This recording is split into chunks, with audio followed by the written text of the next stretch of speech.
السلام علیکم دوستوں، آج ہم آپ کی ملاقات ایک صاحب سے کروا رہے ہیں۔ وہ ہیں تو وکیل، لیکن انہوں نے حال ہی میں کشمیر پہ ایک کتاب لکھی ہے۔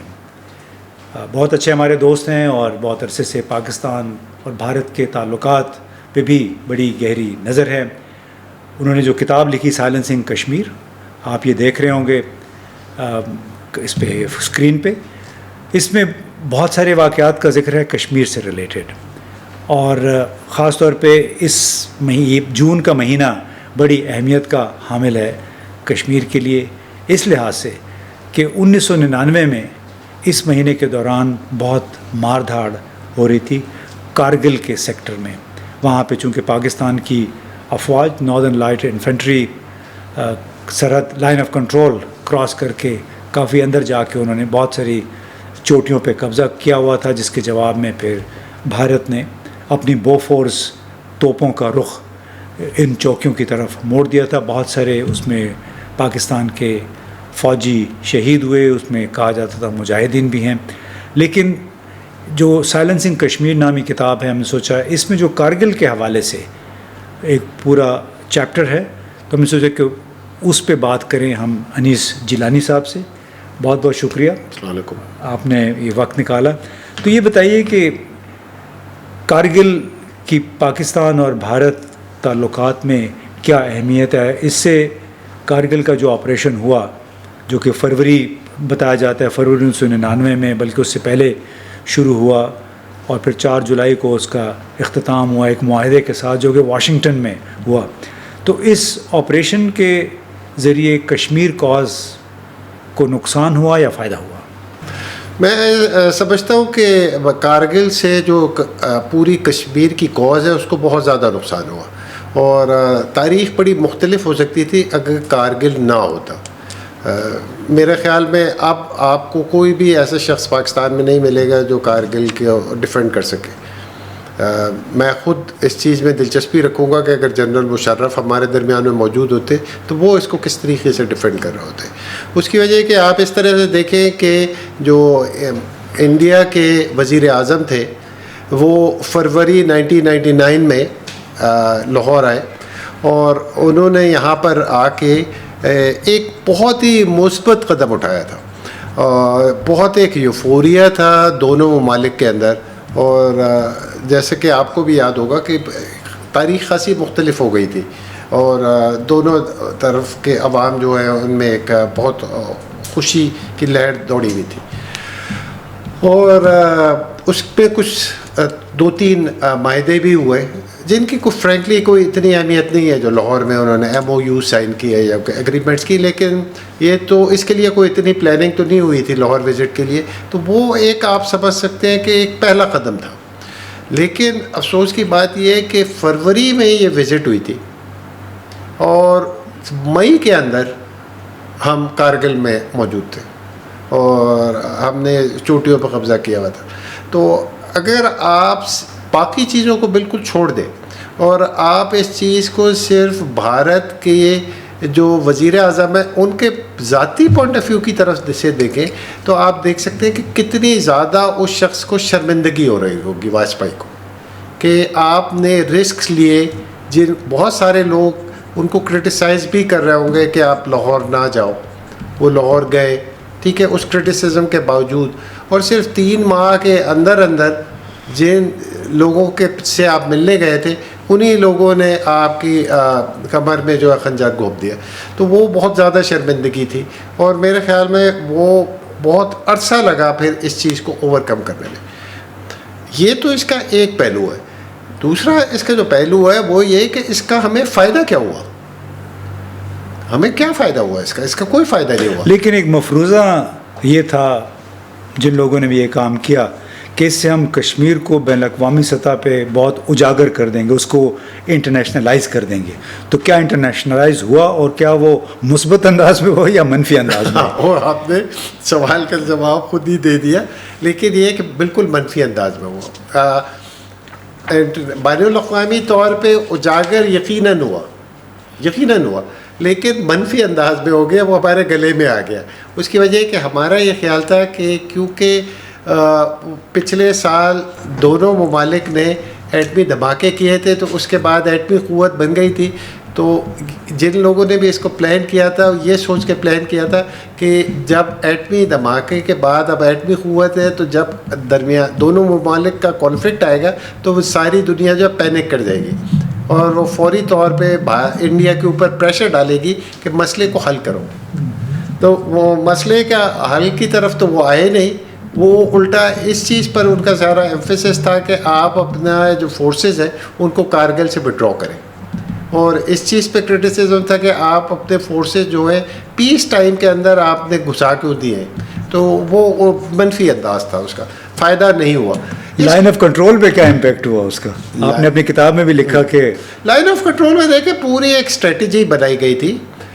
جنرل مشرف پہ جب بھی تنقید کی جاتی تھی، انڈیا کے اندر بھی تنقید کی جاتی تھی. جنرل مشرف یقیناً بہت he was a good PR person. Press conferences میں اور جو پریس تھے اس کا سوالات کا بہت اچھے جواب دیتے تھے. ان سے جب بھی یہ سوال کیا جاتا تھا کہ کارگل کیوں حملہ کیا، آپ نے کیوں کیا، تو وہ اس کا ایک ہی جواب دیتے تھے، کہتے تھے تم لوگ سیاست میں کیوں گھسے ہو؟ اگر پیس ٹائم کی بات کر رہے ہو کہ ٹھیک ہے ہم کارگل میں پیس ٹائم میں گھسے ہیں، تو وہ کہتے ہیں 1984 میں بھی پیس ٹائم تھا، تم کیوں گھس گئے تھے سیاست میں؟ تو وہ ان کا جو پلاننگ تھی وہ یہ تھی کہ جو ایک روڈ جا رہی ہے کشمیر سے سیاشن کی طرف اور لداخ کی طرف، اور وہ روڈ جو ہے وہ کارگل ہائٹس کے سامنے سے گزرتی ہے، زوجیلا پاس وغیرہ جو ہے وہاں پر ہے. تو انہوں نے یہ سوچا تھا کہ جب ہم کارگل ہائٹس کے اوپر بیٹھ جائیں گے جا کے، تو ہمارے جو فوج ہوگی اور مجاہدین ہوں گے وہ اس روڈ کو ہٹ کر سکیں گے، جو یقیناً وہ کر رہے تھے. اور اس کی وجہ سے وہ جو ٹریفک ہے اور وہ جو ساری سپلائی لائن ہے ٹو سیاچن وہ رک جائے گی. بنیادی طور پہ مفروض یہ تھا کہ ہم اس لائن کو کاٹ دیں گے. ایگزیکٹلی وہ کاٹ دیں گے اور اس پہ اتنا پریشر ڈالیں گے کہ اس کے بعد سیاچن پہ سمجھوتا ہوگا.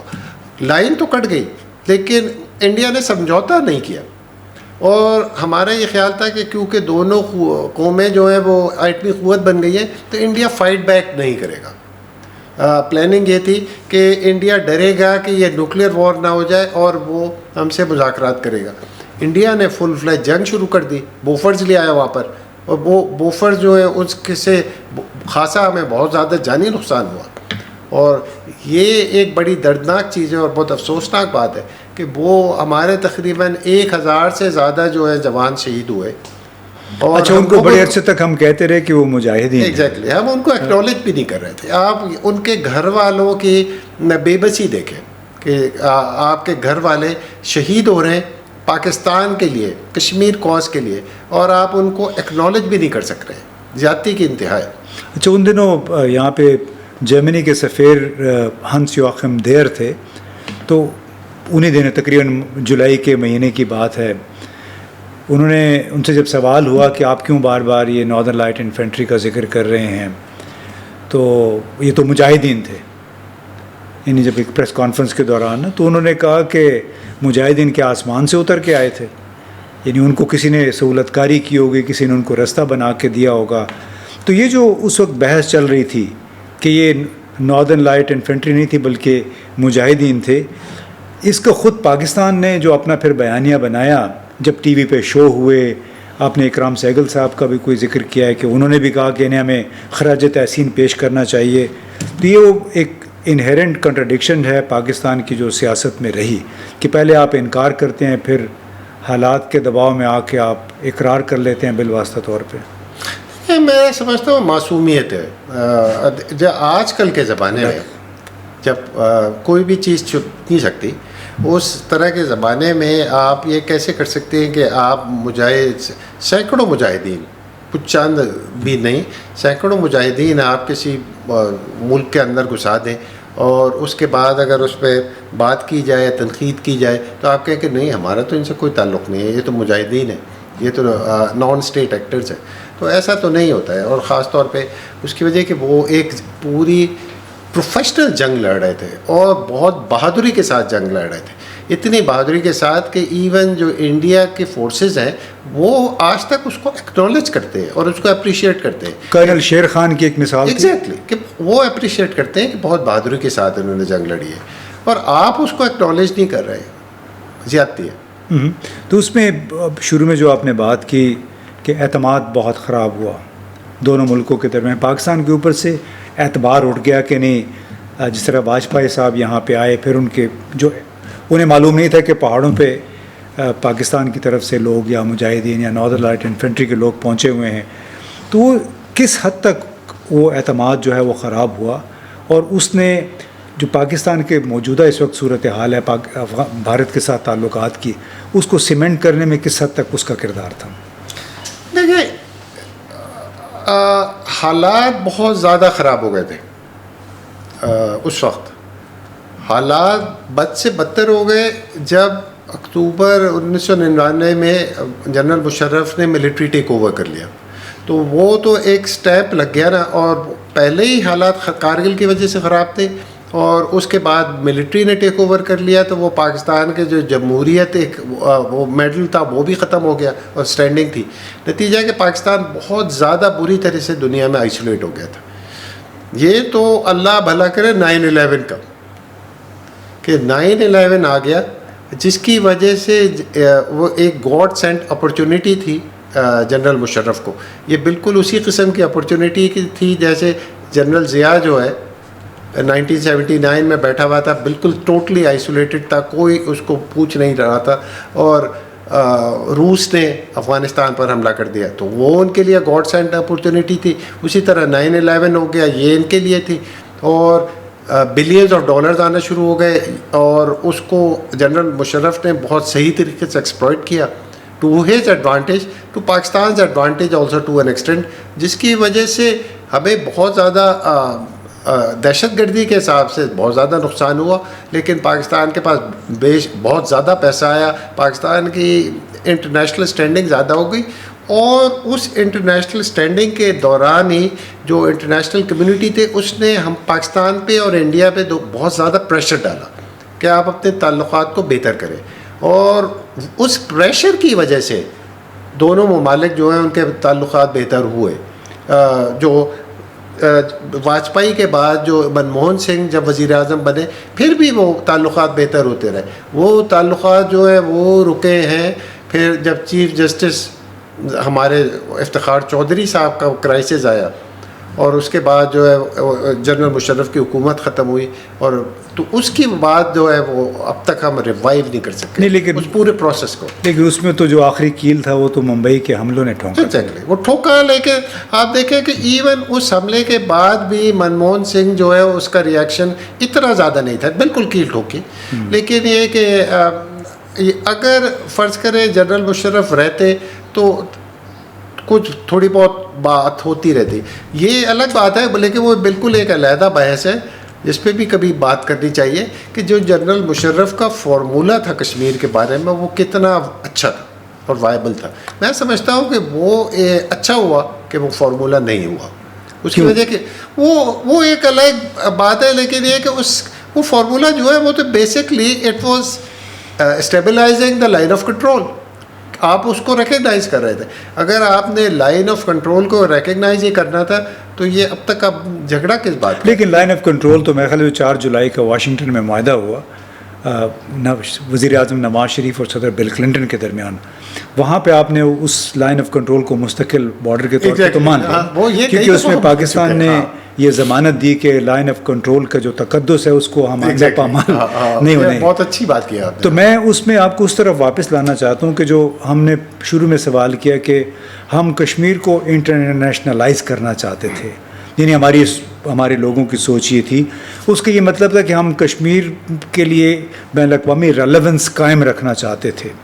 تو آپ سمجھتے ہیں کہ جو ریلیونس قائم کرنے والی بات ہے کہ ہم پاکستان کو ریلیونٹ کرنا چاہتے ہیں، کشمیر کو بین الاقوامی طور پہ ریلیونٹ رکھنا چاہتے ہیں، یہ ایک ہمارا المیہ رہا ہے کہ چاہے افغانستان ہو چاہے کشمیر ہو، ہم نے ریلیونس تو پیدا کی لیکن منفی انداز میں، منفی ریلیونس کو ہم نے زیادہ بالواسطہ طور پہ پروموٹ کیا۔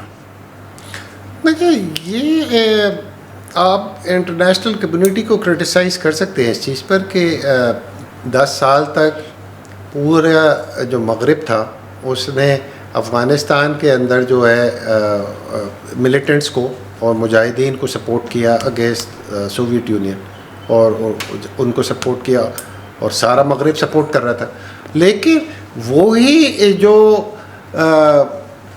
جب اس طرح کی حرکت پاکستان کشمیری مجاہدین کے ساتھ کرتا ہے تو اس کو کرٹیسائز کیا جاتا ہے کہ یہ آپ کیوں کر رہے ہیں، یہ تو دہشت گردی ہے. تو دونوں میں کانفلکٹ ہے بہت زیادہ. اسی طریقے سے یہ بالکل اس قسم کی چیز ہے کہ جس طرح یوکرین میں جو حرکتیں مغرب کر رہا ہے، ٹھیک ہے، روس کے ساتھ اور جیسی جنگ کر رہا ہے، اسی جب روس یوکرین میں وہ حرکت کرتا ہے تو آپ روس کو بہت زیادہ کرٹیسائز کرتے ہیں، لیکن جب وہی حرکت اسرائیل کرتا ہے غزہ میں تو آپ چپ رہتے ہیں. اسرائیل تو بہت آگے چلا گیا نا، 37,000 لوگ انہوں نے مار دیے. ایگزیکٹلی. اور آپ چپ ہیں، آپ کچھ بھی نہیں کر رہے ہیں، بلکہ آپ اس کو اسلحہ دیے جا رہے ہیں. تو یہ پاکستان جو ہے یہ دوغلا پن صرف پاکستان نے نہیں کیا بلکہ سب کر رہے ہیں. نہیں، پاکستان کا تو دوغلا پن نہیں تھا. پاکستان تو غلطی صرف یہ کی ہوئی ہے کہ ہم کو ایک کھل کے ملیٹنٹس کو سپورٹ کرنا چاہیے. ہم جو کہتے ہیں نا کہ جی we only extend diplomatic political and social support to the Afghans, to the Kashmiris. I think we should go beyond this. We should say کہ جی فریڈم اسٹرگل ہے، فریڈم اسٹرگل ہے، اور ہم فریڈم اسٹرگل میں کشمیری ملیٹنٹس کو سپورٹ کر رہے ہیں. اچھا، وہ اسٹرگل 1948 کی جو اقوام متحدہ کی سیکیورٹی کونسل کر رہا ہے اس کے عین مطابق ہے. دیکھیں، اور فریڈم اسٹرگل ہے، یہ فریڈم فائٹرز ہیں سارے جو کشمیری لڑ رہے ہیں. اگر کشمیری لڑ رہے ہیں، دے آر فریڈم فائٹرز. اگر نیلسن منڈیلا لڑتا ہے اور آج ساری دنیا میں اس کی پذیرائی تو وہ فریڈم فائٹر ہے. اس لیے گاندھی جو ہے وہ فریڈم فائٹر تھا، ٹھیک ہے، اس کو ریکگنائز کیا جاتا ہے انڈیا میں. اور وہ جو انڈین لبریشن وہ تھا نیشنل آرمی کا جو جاپان میں چلا گیا تھا، سبھاش چندر بوس، فریڈم فائٹر. وہ تو دہشت گرد نہیں ہے. اگر آج آپ کشمیری ملیٹنٹس کو کہتے ہیں کہ یہ دہشت گرد ہے تو سبھاش چندر بوس بھی وہ تھا دہشت گرد، پھر نیلسن منڈیلا بھی دہشت گرد تھا. تو یہ دہشت گرد نہیں ہے، لیکن یہ پاکستان جو ہے یہ بیک فٹ پہ جو کھیلتا ہے نا، وہ اس کی سزا آج بھگت رہا ہے. تو اس کی سزا یہ بھی ہے، آپ سمجھتے ہیں کہ صرف اسی بیک فٹ کی وجہ سے بھارت نے کشمیر کا مسئلہ بھی حل کر دیا 5 اگست 2019 کو؟ دیکھیں، وہ آپ ہم لوگ اتنے معصوم ہیں، مطلب اتنے زیادہ معصوم ہیں کہ ہم یہ سمجھتے ہیں کہ اگر آپ کشمیر ہائی وے کا نام سری نگر ہائی وے رکھ دیں تو اس سے جو ہے حالات بدل جائیں گے. خدا خوفی کرے، خدا خوفی کرو کہ یا ہر جمعے کے جمعے آپ جو ہے ہاتھوں کی زنجیر بنا دو ایک کانسٹیٹیوشن ایونیو اسلام آباد میں، تو اس سے تبدیلی آئے گی. اچھا، اس سے آپ سمجھتے جب سری نگر ہائی وے یہ نام رکھا گیا، اس کشمیر ہائی وے کا نام تبدیل کر کے، تو اس سے بھی جو پاکستان کے اندر پالیسی کی اور ذہنی جو پسماندگی ہے اس کا بھی اظہار ہوتا ہے کہ آپ کو اور کچھ نہیں ملا تو آپ نے سڑک کا نام تبدیل کر دیا. مطلب دیکھو امتیاز، میں اگر آپ میرے سے پوچھتے ہیں، میں یہ سمجھتا ہوں کہ آپ کو جو کشمیری مجاہدین ہیں ان کے نام پہ پاکستان کی میجر سڑکوں کے نام رکھنے چاہیے. آپ برہان وانی کے نام پہ رکھو نا نام، ہمت کرو. یاسین کے نام پہ رکھیں آپ. ان لوگوں کے نام پہ آپ کیوں نہیں نام رکھتے؟ آپ کہیں کہ ہاں یہ ہمارے فریڈم فائٹرز ہیں اور ہم ان کو ریکگنائز کر رہے ہیں. آپ اگر ان کو ایکنالج نہیں کر رہے اور بیک فٹ پہ کھیلے جا رہے ہیں تو آپ بیسکلی انڈیا کی وکٹ پہ کھیل رہے ہیں. آپ یہ بات تسلیم کر رہے ہیں کہ یہ دہشت گرد ہیں، اس لیے ہم ان کو ایکنالج نہیں کرتے. آپ کریں ایکنالج، آپ ہمت کریں اور آپ اپنی 7th ایونیو کا نام رکھو نا ان کے نام. تو یہ معذرت خواہانہ رویہ بھی بنیادی طور پہ ذمہ دار ہے ہمارے بھارت کے ساتھ تعلقات. سوچ ہی نہیں رہے. دیکھیں، یہ اب ابھی بھی کوشش کر رہی ہے حکومت ابھی بھی کہ ہمارے تعلقات ہندوستان کے ساتھ بہتر ہوں. فرینکلی اسپیکنگ، انڈیا ہم سے ہمیشہ بات کرنے کے لیے تیار ہوتا ہے، ٹھیک ہے. جب بھی ہم کہتے ہیں بات کرو، وہ کہتا ہے ہاں ہاں کریں. وہ لیکن وہ بات کرتا ہے، کہتا ہے ہاں کشمیر کی بات نہیں کرو، ٹھیک ہے. اگر بات کرنی بھی ہے نا تو ٹھیک ہے، یہ جو لائن آف کنٹرول ہے اس کو پرماننٹ کر دیتے ہیں. نہیں، وہ تو 1998 تک تو ہمیشہ ہمارے جو 7 نکات ہوتے تھے مذاکرات کے بھارت کے ساتھ، اس میں 1998-99 کے جو سمٹ ہوئے تھے، یعنی چوٹی کی کانفرنس، اس میں کشمیر ہمیشہ سر فہرست ہوتا تھا. 1999 کے بعد پھر جب نیپال میں ملاقات ہوئی، آگرہ میں ملاقات ہوئی، پھر کشمیر نمبر 2 پہ چلا گیا، ٹاپ پہ پھر دہشت گردی آ گئی تھی، کیونکہ پھر بھارت نے کارگل کے بعد بڑے زور و شور سے یہ کہنا شروع کیا کہ یہ مجاہدین نہیں ہیں، یہ دہشت گرد۔ کارگل اور 9/11، ٹھیک ہے، ان دونوں کے بعد وہ انہوں نے لنک کر دیا ایشو کو۔ نہیں، وہ ایکچولی کندھار ہمارا جو طیارہ ان لوگوں نے اغوا کیا تھا، اس کے بعد سے بڑا ٹھپا لگ گیا تھا کہ یہ دہشت گردی ہے۔ تو آپ سمجھتے ہیں یہ جو کشمیر کا حل جو کشمیری چاہ رہے تھے، جو پاکستان کی خواہش تھی، وہ اب کبھی نہیں ہو پائے گا؟ کشمیر کے معاملے میں I would like to remain optimistic, کیونکہ ورنہ بہت ہی زیادہ ڈپریشن والی بات ہے اور بہت زیادہ جاتی ہے۔ لیکن جو کارگل میں ہوا تو آپ نہیں سمجھتے کہ اس نے بالکل راہ ہموار کی اس کام کی جو کہ بھارت نے 5 اگست 2019 میں کیا۔ کارگل سے ہمیں بہت زیادہ نقصان ہوا، بہت زیادہ، کیونکہ وہ اگر جو وہ بات ہماری درمیان میں رہ گئی، لیکن کارگل کا جو ہمیں نقصان ہوا ہے وہ یہ نقصان ہوا ہے کہ اگر کارگل نہ ہوتا تو جو انڈرسٹینڈنگ تھی نواز شریف حکومت کی اور واجپئی حکومت کی، وہ اس انڈرسٹینڈنگ کے بیسس پہ شاید، میں شاید کا لفظ استعمال کر رہا ہوں، ہم کشمیر کا کوئی حل نکال لیتے، جو آج جو حل تو نہیں ہے، جو دہشت گردی کی گئی ہے انڈیا کی طرف سے ہمارے ساتھ کشمیر میں، میرے خیال میں اس سے بہت مختلف ہوتا۔ تو کارگل کی وجہ سے وہ جو سارا ایک ہمارا ٹاکس کی طرف بات جاری تھی، اس کا بالکل بیڑا غرق ہو گیا۔ ہاں، مطلب پورا پروسیس جو ہے پروسیس سیبوٹاج ہو گیا، وہ ڈیریل ہو گیا۔ چلیں، میرا خیال ہے کارگل پہ آج اتنی بات کرتے ہیں۔ یہ ایک پہلی ایک لحاظ سے اینٹ تھی جو بھارت نے رکھی تھی لائن آف کنٹرول کو باقاعدہ ایک بارڈر دینے کے لیے، اگرچہ اقوام متحدہ کی سیکیورٹی کونسل کی قراردادوں کے مطابق یہ کام نہیں ہے، بالکل اس کے خلاف ہے، لیکن بھارت نے وہ کام کر دیا جس کی توقع غالباً یہاں پہ نہیں تھی۔ خاموشی سے انہوں نے آرٹیکل 370 اپنے آئین کا ختم کر دیا، 35A ختم کر دیا، اور اس کو باقاعدہ آئینی تحفظ بھی دے دیا، کیونکہ باقاعدہ بھارت کی پارلیمنٹ میں متفقہ طور پہ کشمیر کی جو اینیکسیشن ہوئی اگست 2019 سے، اس کو باقاعدہ آئینی سٹیٹس مل گیا۔ یعنی پاکستان کے لیے انہوں نے شاید یہ کام آسان کر دیا کہ آپ کشمیر کو ابھی بھول جائیں، آپ کے کنٹرول میں اس وقت جو کشمیر ہے آپ اس کی پرواہ کریں۔ تو بڑا ضروری ہے کہ ہماری یہاں پہ قیادت، سول ملٹری کچھ اس انداز میں سوچے کہ کشمیر جو ہمارے پاس ہے اس کو ہم کس طرح خوش رکھیں، خوشحال رکھیں، کس طرح اس کو مین سٹریم کریں، تاکہ جو ادھر سے نظریں اٹھ رہی ہیں ہمارے کشمیر کی طرف ان کی پیش بندی کی جا سکے۔ بہت بہت شکریہ۔